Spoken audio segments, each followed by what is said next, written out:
My daughter stood on my doorstep, clutching a bouquet of white carnations, the same flowers she'd brought to her father's funeral 5 years ago. Meanwhile, I sat inside, staring at the $2 million my sister had just wired into my account. The irony wasn't lost on me. Sophie chose those flowers to symbolize new beginnings. And oh, this was going to be a new beginning all right, for me. And for her, though not the kind she expected. Let me back up and tell you how a retired nurse from Charlotte, North Carolina, went from living in a paid-off house to sleeping in her Toyota Corolla. Then became a millionaire plotting to teach her own daughter a lesson she'd never forget. My name is Catherine Reynolds. But everyone calls me Kathy. I'm 62 years old, and 6 months ago, I thought I had it all figured out. A cozy house in Dilworth. A modest pension from 30 years of bandaging knees and soothing fevers. And a daughter who seemed to love me as much as I loved her. Sophie was my pride and joy. At 37, she had her father's bright green eyes and that same stubborn streak Edward had when he was alive. She'd call me every Wednesday evening, like clockwork, to check in. Every other Sunday, she'd come over for dinner, sometimes with her husband, Lucas, sometimes alone. She'd help me weed the garden or fix a leaky faucet, saying, "Mom, you shouldn't be climbing ladders at your age." I'd laugh it off, but her concern warmed my heart. It felt like we were a team. You know? Like she was looking out for me the way I'd looked out for her all those years. If you're listening, hit that subscribe button and let me know where you're tuning in from. I'd love to hear your story, too, but back to mine, because this is where it all unraveled. Last spring, Sophie and Lucas sat me down after one of our Sunday dinners. The table was still cluttered with plates of roasted chicken and mashed potatoes. And the air smelled faintly of rosemary. Sophie reached for my hand. Her voice soft. "Mom, we've been worried about you living alone in this big house.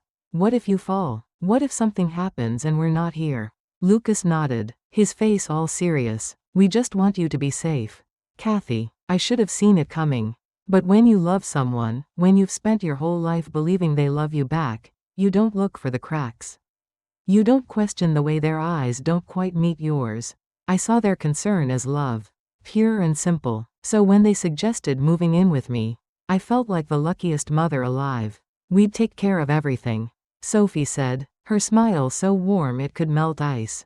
"The bills, the upkeep, all of it. You wouldn't have to worry anymore." Then Lucas chimed in, leaning forward with that earnest look he's so good at. "To make it official, Kathy, we should probably transfer the house deed to Sophie's name. It's just paperwork, you know, to protect your assets if anything happens to you. No legal headaches for anyone." I nodded, my heart swelling with trust. I mean, this was my daughter, my only child, the girl I'd rocked to sleep, taught to ride a bike, cheered for at every school play. Why would I doubt her? So I signed the papers. The lawyer they brought in, a friend of Lucas's from their country club, rushed me through the process so fast I barely read a word. "It's all standard," he said, waving a hand. "Just sign here, Kathy." And I did, because I trusted them, because I thought we were family. For 6 weeks, it was like a dream. Sophie and Lucas moved in that June, and the house felt alive again. Sophie planted new roses in the garden, ones that bloomed bright red against the fence. Lucas fixed the squeaky back door and even painted the porch. They insisted on covering the utilities and groceries, saying it was their way of contributing. I'd come downstairs to find Sophie cooking breakfast or Lucas mowing the lawn. And I'd think, this is what family's supposed to be. But dreams don't last when they're built on lies. The first crack showed up on a muggy July afternoon. I was bringing in the mail when I heard Lucas's voice through the open window of Edward's old study. "Yeah, the deed's in Sophie's name now. Once we get her out, we can gut the upstairs, modernize the kitchen, and probably flip it for 800 grand in this market." My heart stopped. Get her out. The words hit me like a slap. I stood there, frozen, the mail slipping from my hands. As his voice carried on, "We just need to make it quick. The sooner we sell, the better." I don't know how long I stood there, gripping the porch railing until my knuckles turned white. My mind was racing, trying to make sense of it. Were they talking about my house? The house Edward and I had spent 25 years paying off? The house where Sophie took her first steps? where I held Edward's hand as he took his last breath. I crept back inside, my legs shaking, and started paying attention to things I'd ignored before. Like how Sophie had started getting mail delivered to the house even before they moved in. Like how Lucas kept suggesting I'd be more comfortable in my bedroom upstairs instead of the living room we used to share. Like how Sophie had taken down the family photos from the mantel, saying she wanted to freshen up the decor. Every little detail started to feel like a piece of a puzzle I didn't want to solve. Then came the second blow. It was a humid August night, and I'd come downstairs for a glass of water. Sophie and Lucas were in the kitchen, their voices low but sharp. "She's starting to ask questions," Sophie said. "Yesterday, she wanted to know why I was looking at nursing home brochures." Lucas's voice was colder than I'd ever heard. "Then we need to move faster. I'll call the attorney tomorrow about the power of attorney papers. Once we've got that, we're set." Power of attorney. The words felt like a knife in my chest. They weren't just planning to sell my house. They were planning to declare me incompetent. To take control of everything, my savings, my pension, my life. I tiptoed back upstairs, my heart pounding so loud I was sure they'd hear it. I sat on my bed in the dark, staring at the wedding photo of Edward and me on the nightstand. How long had they been planning this? Had every hug, every Sunday dinner, been a lie? The next morning, I called my old friend, Judith Kramer, a lawyer who'd helped with Edward's estate. "Judith," I said, keeping my voice steady, "if I transferred my house deed to my daughter but I'm still living here, what are my rights?" There was a long pause, and when she spoke, her voice was heavy. "Kathy, if the deed's in Sophie's name, she owns the house. You're essentially a guest in your own home. She could ask you to leave any time. A guest. In the house where I'd raised my daughter. Where I'd nursed Edward through his cancer. Where I'd planned to spend my golden years." I hung up and walked through the rooms that suddenly felt like they belonged to someone else. The kitchen where I'd baked Sophie's birthday cakes. The living room where we'd watched old movies together. None of it was mine anymore. 3 days later, Sophie sat me down for what she called a serious talk. Her voice was smooth, rehearsed. "Mom, Lucas and I have been thinking.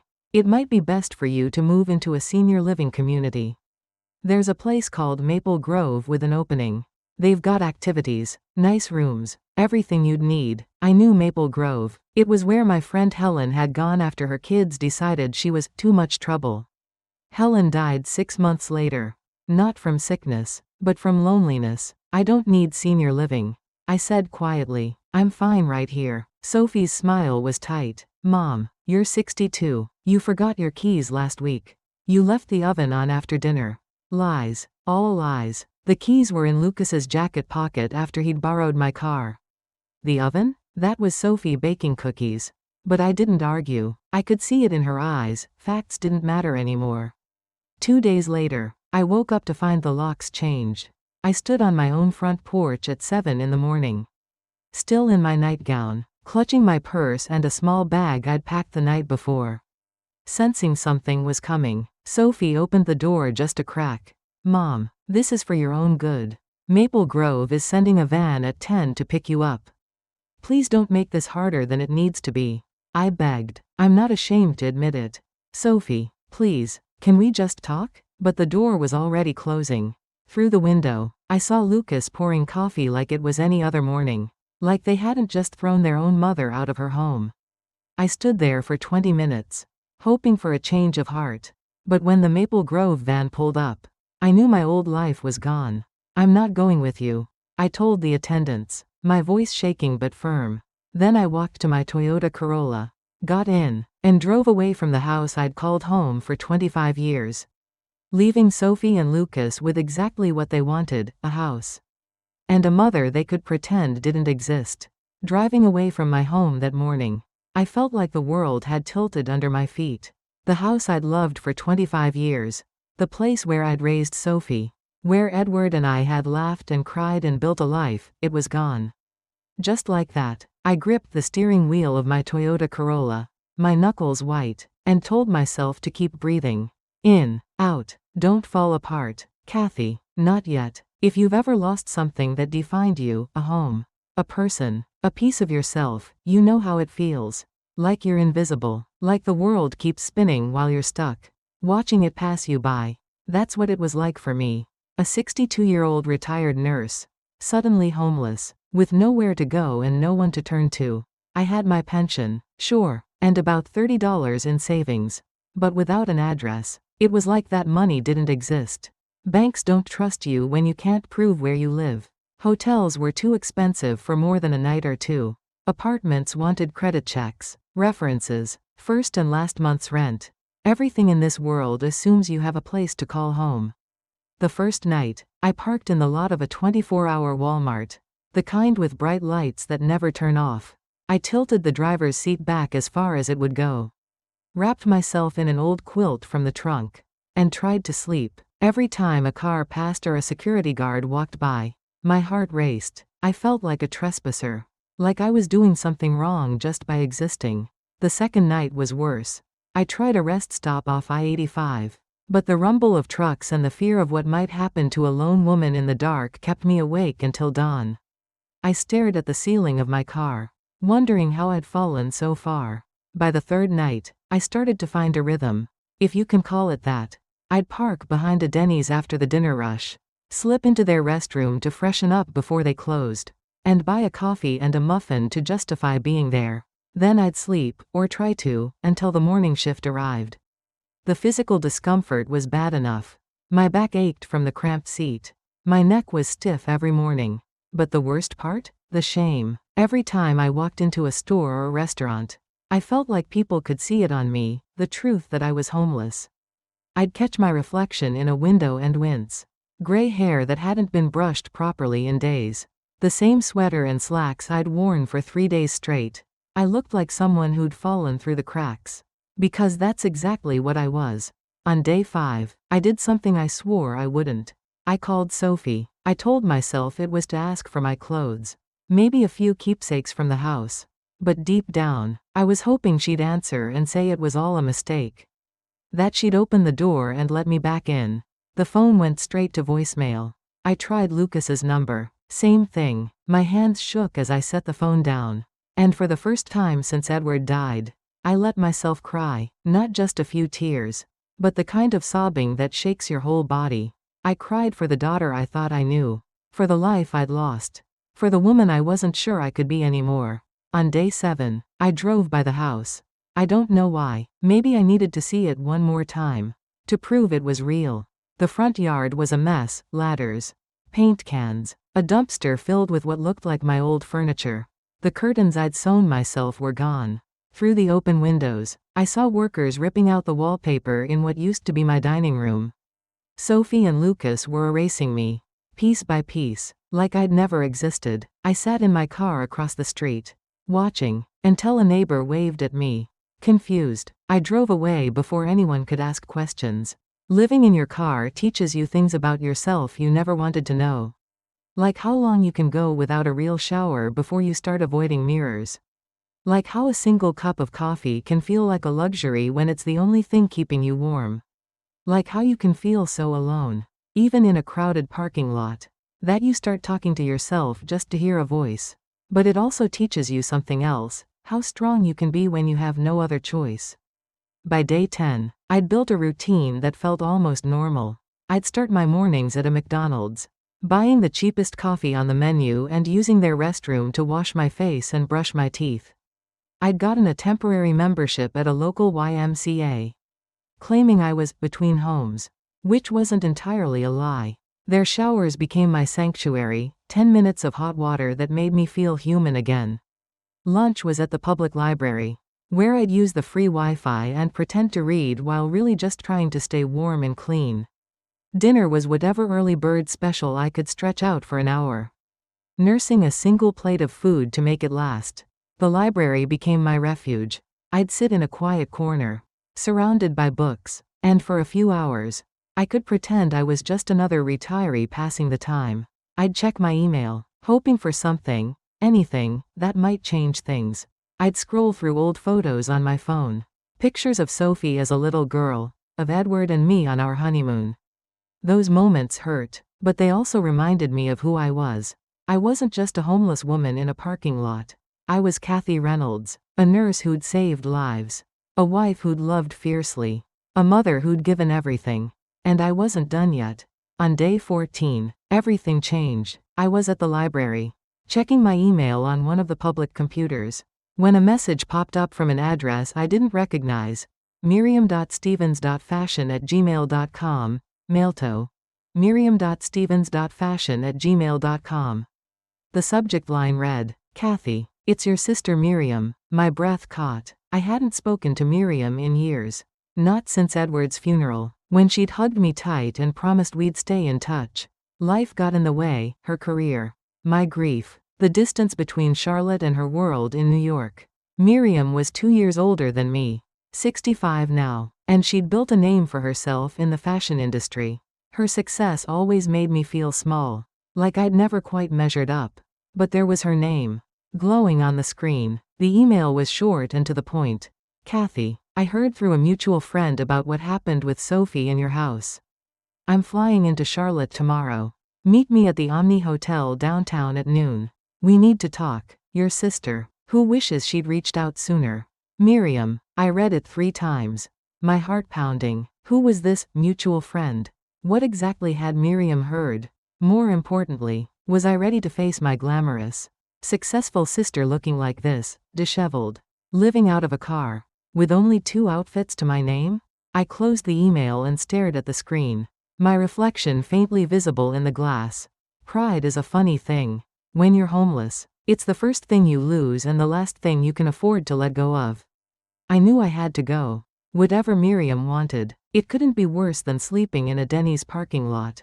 That night, I parked behind the same Denny's. But I couldn't sleep. My mind kept turning over the possibilities. Was Miriam judging me, pitying me, or was there something else? Something I couldn't yet see?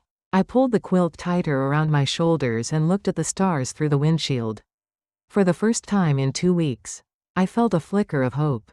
Maybe, just maybe, tomorrow would be different. The morning of my meeting with Miriam, I woke up in my Toyota Corolla with a knot in my stomach. I'd parked behind the Denny's again, the quilt pulled tight around me. But sleep had been more of a suggestion than a reality. My reflection in the rearview mirror wasn't kind, gray hair tangled from 2 weeks without a proper brush. Eyes puffy from too many nights of worry. But there was no turning back. Miriam was waiting, and something told me this was my chance to find a way out of the darkness. I drove to the YMCA for a shower. Using the last of my clean clothes, a simple navy blouse and slacks that didn't scream homeless, but didn't exactly scream put together, either. I spent extra time washing my face, trying to scrub away the shame that clung to me like a second skin. By noon, I was standing outside the Omni Hotel in downtown Charlotte, my heart pounding as I smoothed my blouse one last time. The lobby was all marble and chandeliers. The kind of place I hadn't stepped foot in since Edward and I splurged on our 20th anniversary dinner. I felt like an imposter. But I squared my shoulders and walked in. Miriam was waiting by a plush sofa near the windows. And for a moment, I barely recognized her. The gangly girl who used to braid my hair and steal my cookies had transformed into a woman who looked like she belonged on a magazine cover. Her silver hair was swept into a sleek bun, and her tailored blazer screamed success. But when she saw me, her face softened, and I saw the sister I'd missed for years. Kathy, she said, her voice breaking as she pulled me into a hug. Her perfume smelled like money and memories. And I couldn't help it, I started crying right there in that fancy lobby. Oh, honey, she murmured, holding me tight. What has that girl done to you? I'd planned to hold it together, to act like I had everything under control. But her arms around me broke something open. All the pain, the betrayal, the nights in my car, it poured out in sobs I couldn't stop. Miriam didn't let go. She just steered me to a quiet corner, ordered us coffee, and waited until I could breathe again. Start from the beginning, she said, her eyes steady but kind. So I did. I told her everything. How Sophie and Lucas convinced me to sign over the house deed. How I overheard their plan to sell it. How they changed the locks and tried to force me into Maple Grove. I told her about the 2 weeks in my car, the Walmart parking lot, the YMCA showers, the way I felt like a ghost in my own life. With every word, Miriam's face grew harder. her lips pressing into a thin line. When I finished, she was quiet for a long moment, stirring her coffee slowly. You know, she said finally, I've done all right for myself over the years. I nodded. Miriam's success was the stuff of family legend. She'd started with a small boutique in New York and built a fashion empire, runway shows, celebrity clients, the works. I'd always been proud of her, even if it made me feel like the underachieving little sister. What you probably don't know, she continued, is that I've been keeping an eye on Sophie for a while. Not spying, exactly, but noticing things. She leaned forward, her voice low. Even at Edward's funeral, she was off, asking me about your finances, how much the house was worth, whether you'd updated your will. I thought it was just grief talking. But now, she shook her head, her eyes flashing with something close to anger. Then she reached into her bag and pulled out 2 envelopes, one thick, one thin but heavy. I own a few properties in Charlotte, she said. Nice places, good neighborhoods. One of them just became available yesterday because I asked the tenants to move out. She slid the thick envelope across the table. The keys are in there, along with the deed. It's a condo in Dilworth. Kathy, 3 bedrooms, 2 baths, no mortgage. It's yours. I stared at the envelope, my hands frozen in my lap. Miriam, I can't, I started. But she cut me off. You can, and you will. Her voice was firm but warm, like the big sister who'd once convinced me to climb the tallest tree in our backyard. But that's not all. She pushed the second envelope toward me. Open it. My fingers trembled as I lifted the flap. Inside was a cashier's check for $2 million. $2 million. I'd never seen a number like that on a piece of paper before. My mouth went dry, and I looked up at Miriam, who was watching me with a small, mischievous smile. I'm 65, Kathy, she said. No kids, no husband, just a lot of money and a lot of years left to enjoy it. I'd rather see what happens when I give this to you now, while I'm here to watch you shine. But why now? I whispered, still clutching the check. Her smile faded, and her eyes turned steely. Because that daughter of yours needs to learn you don't mess with the Reynolds. We may not talk as much as we should, but we're family, Kathy, and family doesn't let family sleep in a car. I don't know how long I sat there, staring at those envelopes. It felt like a dream, the kind you're afraid to wake up from. But Miriam's hand on mine was real, and so was the weight of those keys. For the first time in weeks, I felt something other than shame or fear. I felt hope. The condo in Dilworth was beyond anything I'd ever imagined. 3 bedrooms, hardwood floors, a kitchen with gleaming quartz countertops and appliances that looked like they belonged in a spaceship. The living room had floor-to-ceiling windows with a view of the city skyline. And the master bedroom had a walk-in closet bigger than my old bathroom. There was even a balcony with a little table where I could sip my morning coffee and watch the world wake up. I spent my first week just wandering from room to room, touching the walls, opening cabinets, trying to believe it was mine. I traded in my battered Toyota Corolla for a silver Audi that drove so smoothly it felt like flying. I bought new clothes, not flashy, just well-made pieces that fit right and made me feel like Kathy Reynolds again. Not the woman who'd avoided mirrors for 2 weeks. Miriam connected me with a financial advisor named Thomas, a serious young man who walked me through investment options with the kind of patience I used to have with my patients. With conservative investments, he said, you could live on $150 a year without touching the principal. $150,000 a year, more than double my nursing salary at its peak, more than Sophie and Lucas made combined. I'd lie awake in my new bed, the sheets crisp and soft, and think about that number. $2 million, a condo in Dilworth, a sister who'd swooped in like a guardian angel. It was overwhelming, but it was also exhilarating. For the first time in years, I felt like I had options, power, a future. And as I stood on my balcony, watching the lights of Charlotte twinkle below, I started to feel something else, anger. Not the raw, helpless kind I'd felt in my car, but a focused, burning kind. Sophie and Lucas thought they'd won. They thought they'd broken me, left me defeated in some sad little corner of the world. They had no idea what was coming. That's when the plan began to form. Not just a plan to survive, but a plan to make sure Sophie understood exactly what she'd thrown away when she locked me out of my own home. I wasn't just a retired nurse anymore. I wasn't just a mother. I was a woman with $2 million, a new home, and a sister who'd reminded me what family really means. And I was ready to teach my daughter a lesson she'd carry for the rest of her life.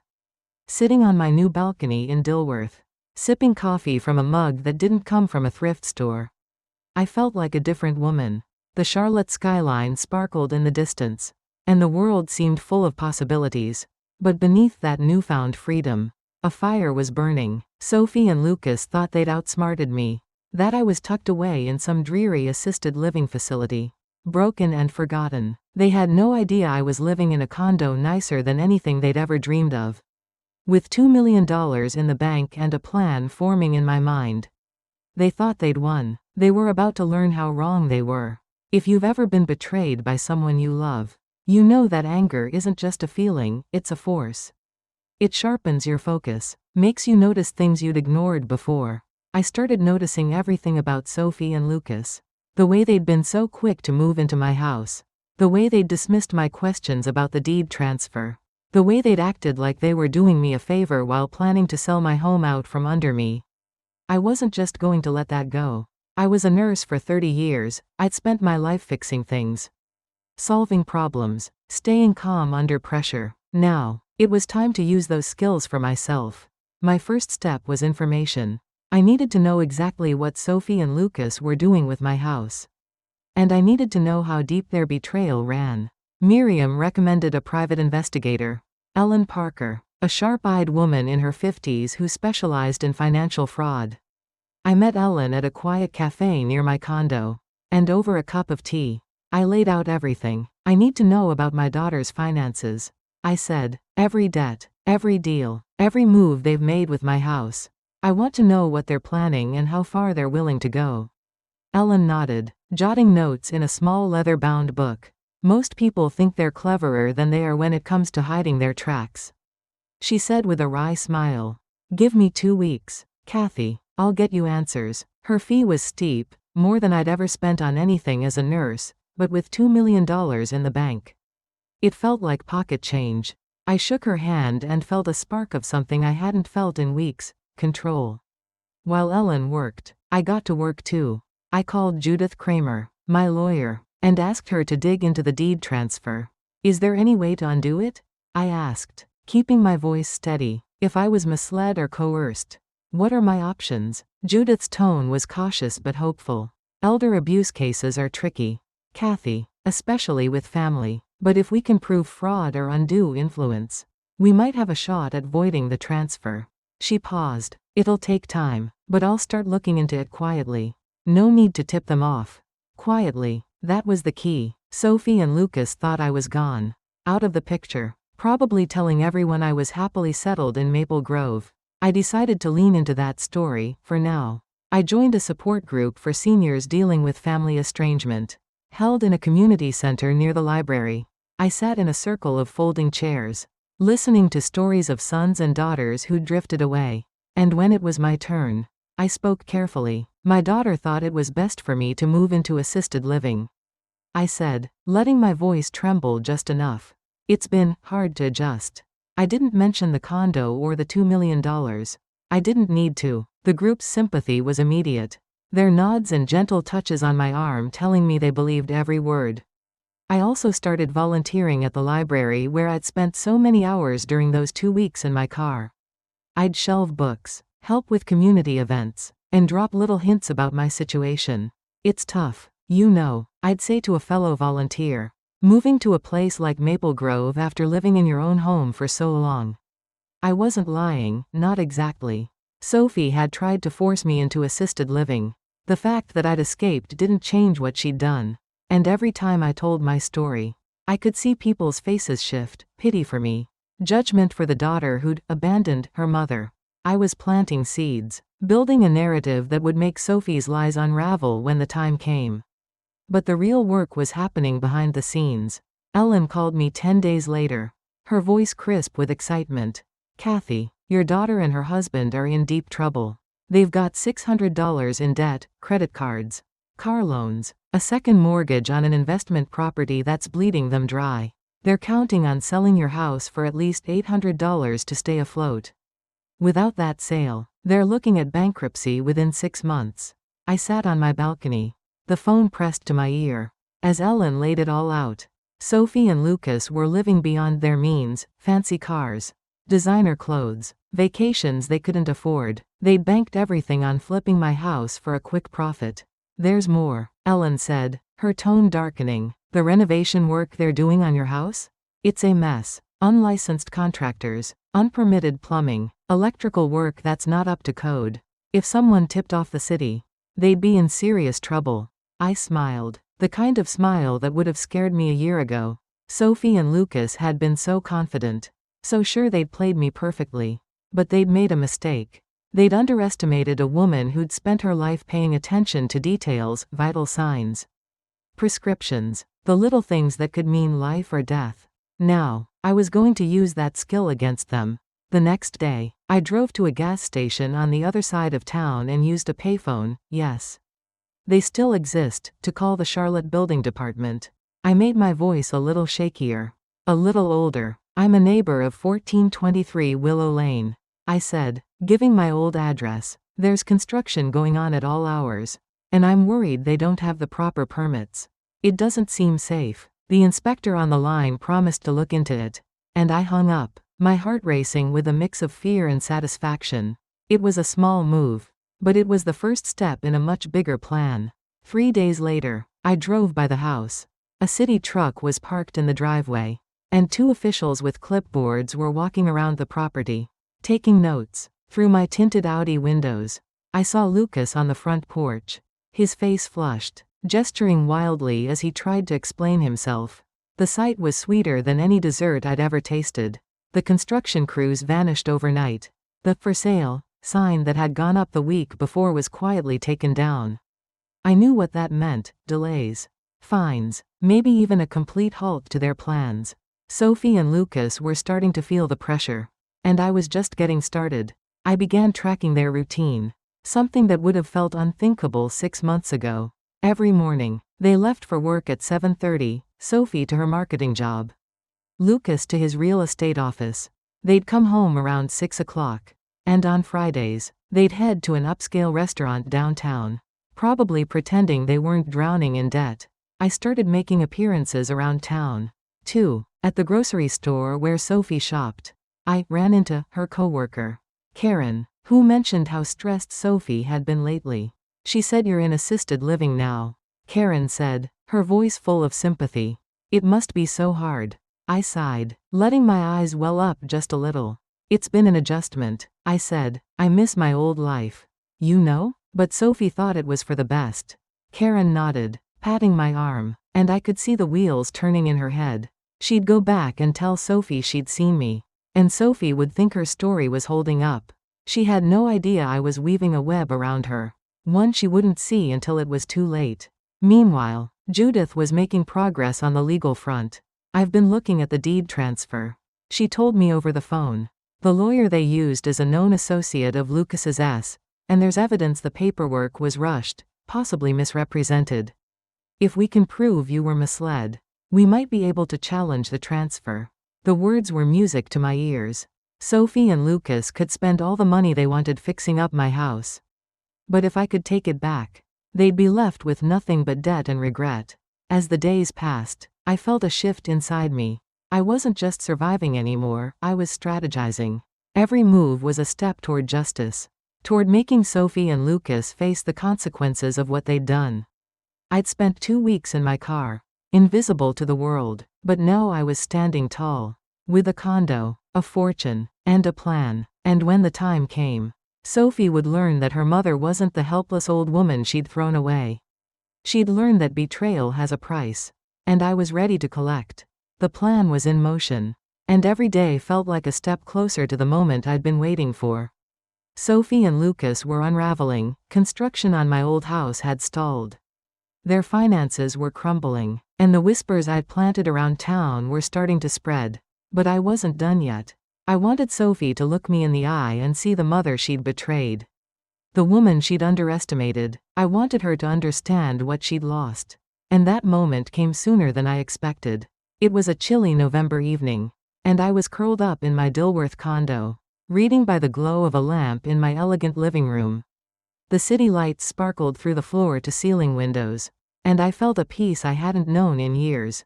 Then my phone rang. Sophie's name lit up the screen. The first time I'd seen it in months.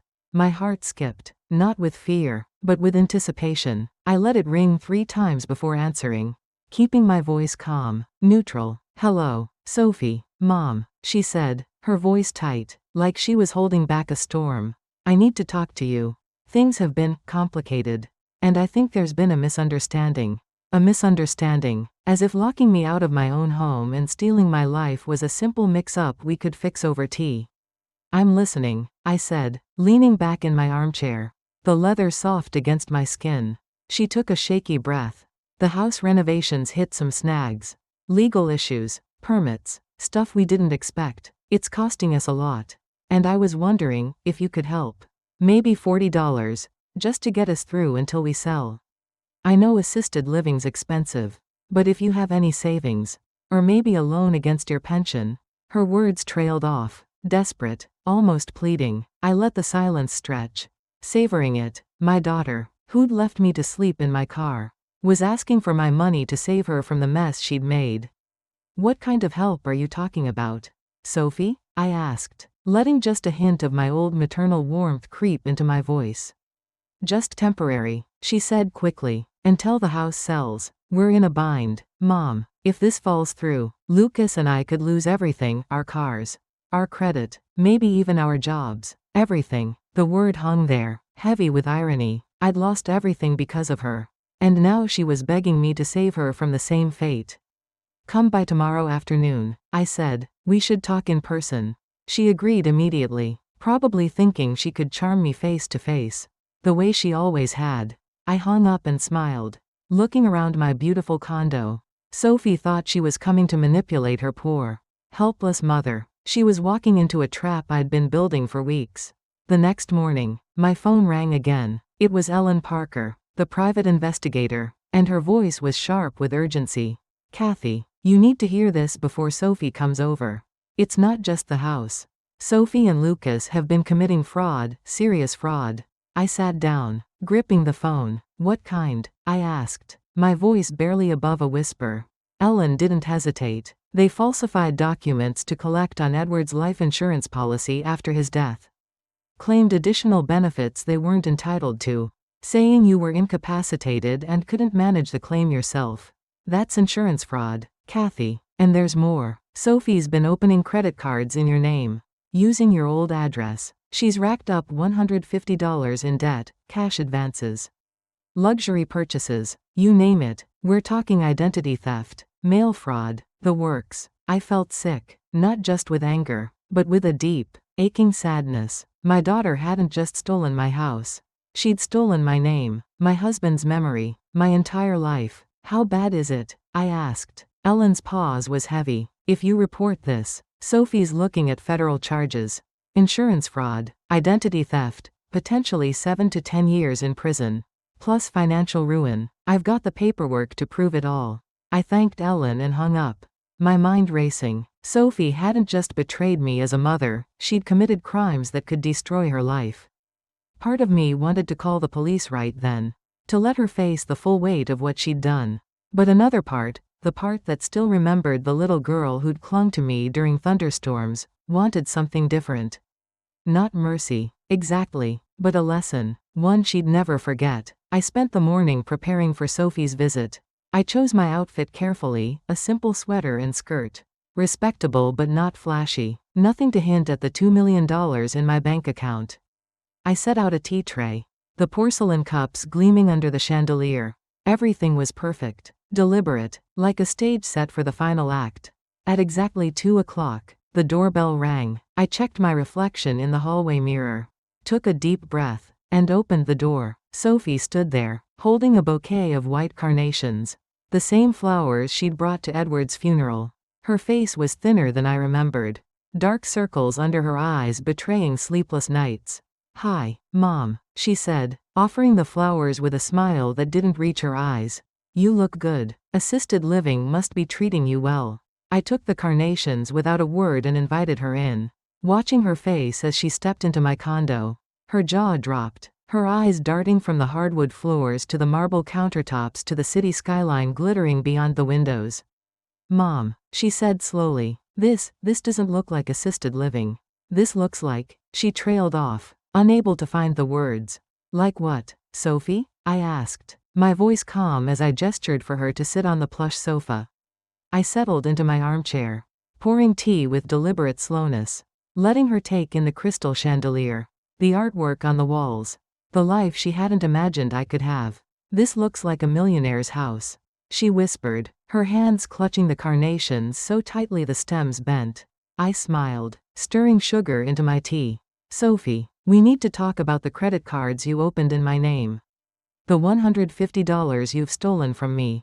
The insurance fraud you committed by falsifying Edward's policy. And the house renovation that's falling apart because of your unpermitted work and unlicensed contractors."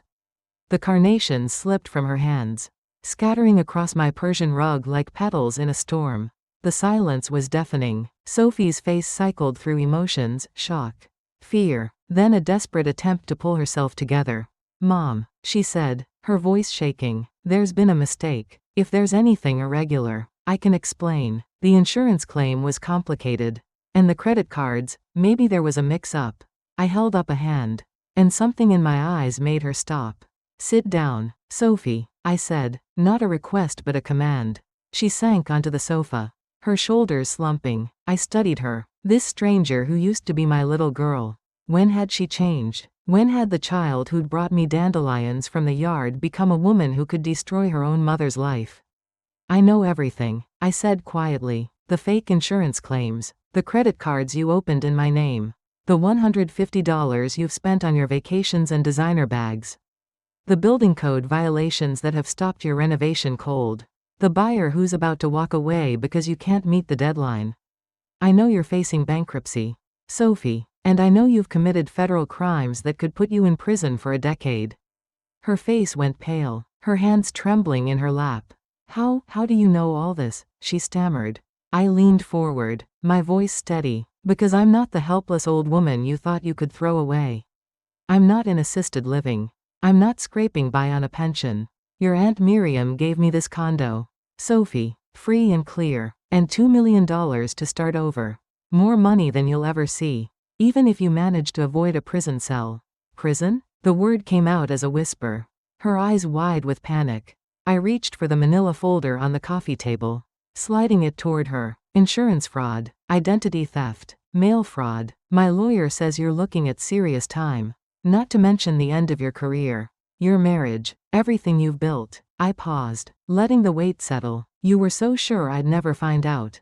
You thought you could erase me and walk away with my house, my money, my name. You were wrong." Sophie was shaking now, tears streaming down her face.